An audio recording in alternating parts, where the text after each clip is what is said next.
A listening and spoken language therapy session with a child with a cochlear implant really focuses on all the skills that child might need for communication. When a child gets a cochlear implant, even though that child may be 12 months of age or 9 months of age, their ears on that day are newborn. And so we start from the beginning and we look at natural trajectory of development, and we start that child with the very first 3-month goals that we would expect from a 3-month-old infant. And many times in traditional speech therapy, the parents aren't involved.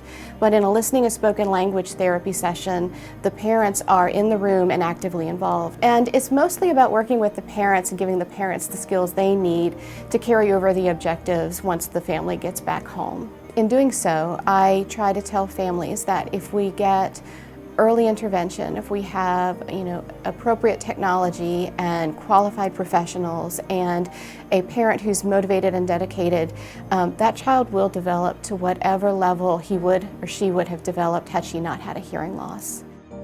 This past week we worked on body parts, and we talked about his eyes and his nose and his mouth and his ears and his belly, and we did a lot of work in looking in the mirror and not only having him identify these particular body parts on his favorite doll or his favorite bear or his favorite stuffed animal at home, but we also wanted him to be able to identify on his own.